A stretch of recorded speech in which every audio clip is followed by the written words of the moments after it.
Hi friends, welcome back to my channel. நமக்கு இன்னைக்கு வந்து கேக் ஆர்டர் பார்த்தீங்கன்னா சாக்கோ ட்ரஃபிள் கேக் தான் வந்திருந்தது. So 1/2 kg choco truffle cake கேட்டிருந்தாங்க. ஸோ அதுக்கான பேஸ் வந்து நான் ஆல்ரெடி ரெடி பண்ணிட்டேன். 1/2 kg சாக்லேட் கேக் வந்து ரெடி பண்ணியாச்சு. ஸோ இதோட ரெசிபி வந்து ஆல்ரெடி நம்ம சேனலில் வந்து அப்லோட் பண்ணியிருக்கேன். அதோட லிங்க் வந்து கீழே நான் கொடுக்குறேன், டிஸ்கிரிப்ஷனில் செக் பண்ணிக்கோங்க. ஸோ எப்பயும் மேலே இருக்க லேயரை வந்து கட் பண்ணிட்டு 3 பீசஸை வந்து கேக்கை கட் பண்ணி எடுத்துட்டேன். நம்ம சாக்லேட் கேக்கோட பேஸ் வந்து ரொம்பவே ஸ்பாஞ்சியாக ரொம்ப சூப்பராக வந்திருந்தது. ஸோ எப்பயும் போல் போர்டில் லைட்டாக க்ரீம் அப்ளை பண்ணிவிட்டு அதுக்கு மேலே வந்து ஃபஸ்ட் லேயரை வச்சாச்சு. தென் வந்து சுகர் சிரப் வச்சு வந்து ஃபுல்லாக வந்து கேக் வந்து நினச்சி எடுத்தாச்சு. தென் நெக்ஸ்ட் வந்து க்ரீம் அப்ளை பண்ணிட்டேன். இது வந்து விப்பிங் க்ரீம் கூட லைட்டாக வந்து கொக்கோ பவுடர் ஆட் பண்ணிட்டு வந்து நான் பீட் பண்ணி எடுத்துட்டேன். விப்பிங் க்ரீம் எப்படி பீட் பண்ணுறதுன்னு நான் ஆல்ரெடி வந்து வீடியோ போட்டிருக்கேன். ஸோ அதோட லிங்க்மே டிஸ்கிரிப்ஷனில் கொடுக்குறேன். ஸோ மேலே வந்து சாக்லேட் கனாச் வச்சாச்சு. சாக்லேட் கனாச் எப்படி செய்கிறது பார்த்தீங்க அப்படின்னா, அரை கப் வந்து நீங்கள் டார்க் சாக்லேட் எடுத்தீங்க அப்படின்னா அது கூட வந்து 1/4 கப்பில் விப்பிங் க்ரீம் எடுத்துக்கோங்க. ரெண்டையும் வந்து எப்பயும் போல் டபுள் பாயிலிங் மெத்தடில் நீங்கள் மெல்ட் பண்ணி எடுத்தீங்கனாலே சாக்லேட் கனாச் வந்து நல்லா ரெடி ஆயிரும். இங்கே பார்த்தீங்களா சாக்லேட் கனாச்சும் எந்த அளவுக்கு லிக்விடாக இருக்குன்னு ரொம்பவே சூப்பராக வந்திருந்தது. ஸோ இதை வந்து செகண்ட் லேயராக வந்து நான் அப்ளை பண்ணிட்டேன். இப்போ 2 லேயருக்குமே வந்து க்ரீம் ஃபில்லிங்ஸ் எல்லாமே நான் வச்சாச்சு. வச்சதுக்கப்புறம் மேலே இன்னொரு லேயரில் வந்து நம்ம எப்பயும் போல் வந்து சுகர் சிரப் ஆட் பண்ணிக்கலாம். ஆட் பண்ணிட்டு இப்போ நம்ம வந்து ஃபுல்லாக ஐசிங் தான் பண்ணி எடுக்க போகிறோம். இந்த ஐசிங் பண்ணுறதுமே பார்த்தீங்கன்னா ஸ்டார்டிங்கில் வந்து ரொம்பவே கஷ்டமாக தான் இருந்தது. பட் வந்து போக போக வந்து பழகிருச்சு.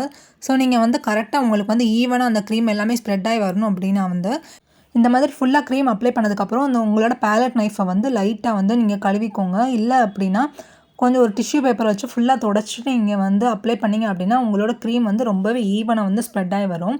அங்கங்கே திட்டாக தெரியாமல் ரொம்பவே அழகாக வரும். ஸோ ஒரு டிஷ்யூ பேப்பர் வச்சு இந்த போர்டில் இருக்க சைடில் இருக்க க்ரீம் எல்லாத்தையும் நம்ம தொடச்சி எடுத்துட்டேன். இதை நான் ஒரு 1/2 hour போல் ஃப்ரிட்ஜில் வச்சுக்கிறேன். அதுக்கு முன்னாடி நம்ம சேனலை சப்ஸ்கிரைப் பண்ணலாம், மறக்காமல் சப்ஸ்கிரைப் பண்ணிடுங்க. பக்கத்தில் இருக்க பெல் ஐக்கானை மறக்காமல் கிளிக் பண்ணிடுங்க. இப்போ நான் ஒரு 1/2 hour கழிச்சு வந்து நான் கேக்கை வெளியே எடுத்துகிட்டு வந்து டிசைன் போட ரெடி ஆகிட்டேன். நான் கஸ்டமர்கிட்ட வந்து கேட்டிருந்தேன் என்ன டிசைன் பண்ணலாம் அப்படின்னு. பட் அவங்க வந்து உங்களுக்கு பிடிச்ச டிசைன் போடுங்க, பட் நீட்டாக மட்டும் இருக்கணும் அப்படின்னு சொல்லியிருந்தாங்க.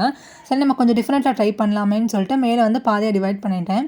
இந்த சைடு பார்த்திங்கன்னா நான் வந்து சாக்லேட் கனாச் வச்சு தான் வந்து ஃபுல்லாக வந்து அப்ளை பண்ண போகிறேன். ஸோ சாக்லேட் கனாச் வச்சு ஃபுல்லாக வந்து ஈவனாக ஸ்ப்ரெட் பண்ணி எடுத்தாச்சு. நீங்கள் வந்து 1/2 hour கழிச்சு தான் சாக்லேட் கனாச் வந்து யூஸ் பண்ணுறீங்க. மேபி வந்து உங்களோட சாக்லேட் கனாச் வந்து கட்டி ஆயிடுச்சு, லிக்விட் ஸ்டேட்டில் இல்லை அப்படின்னா ஒரு 2 minutes போல் டபுள் பாயிலிங் மெத்தடில் வச்சு லைட்டாக வந்து நீங்கள் மெல்ட் பண்ணி எடுத்துட்டீங்கன்னா உங்களுக்கு வந்து லிக்விட் ஸ்டேட்டில் வந்துடும். இப்போ இந்த சாக்லேட் கனாச் வந்து லைட்டாக நான் பைப்பிங் பேக்கில் வந்து ஃபில் பண்ணிவிட்டு அந்த சைடு மட்டும் வந்து நான் ட்ரிப்பிங் கொடுத்துக்கிறேன். ரொம்பவே அழகாக வந்திருந்தது சைடில் ட்ரிப்பிங் எல்லாமே.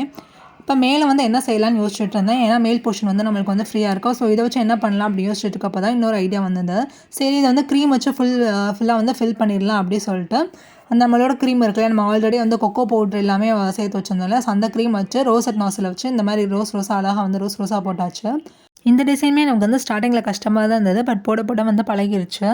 ஸோ நம்ம மதுரையில் பார்த்திங்க அப்படின்னா நம்ம வந்து ஹோம் டெலிவரி பண்ணிகிட்ருக்கோம். உங்களுக்கு வந்து இந்த கேக் வேணும் அப்படின்னா ஒரு 2 days முன்னாடியே நம்மள்ட்ட ஆர்டர் ப்ளேஸ் பண்ணிட்டீங்கன்னா உங்களுக்கு வந்து கரெக்டாக நீங்கள் சொன்ன டேட்டில் வந்து நம்ம டெலிவரி பண்ணிடுவோம். ஸோ நம்மக்கிட்ட ஒன்ஸ் வாங்கி ட்ரை பண்ணி பாருங்கள். ஹோப் உங்களுக்கு வந்து இந்த டேஸ்ட் ரொம்ப பிடிக்கும்னு நினைக்கிறேன். ஸோ கண்டிப்பாக வந்து வாங்கி ட்ரை பண்ணி பாருங்கள். ஸோ டிஸ்கிரிப்ஷனில் வந்து என்னோட காண்டாக்ட் நம்பர் கொடுக்குறேன். ஸோ அதில் வந்து நீங்கள் ஆர்டர் ப்ளேஸ் பண்ணிக்கலாம். ஸோ கீழே வந்து பார்த்திங்க அப்படின்னா எம்டியாக இருந்தது. ஸோ அங்கே வந்து டாட்டாக நான் வச்சு எடுத்துட்டேன். நம்ம கேக்கோட ஃபைனல் லுக் வந்து இப்படி தான் இருந்தது. சுகர் பால்ஸ்லாம் போட்டு ஃபுல்லாக ரெடி பண்ணிட்டேன்.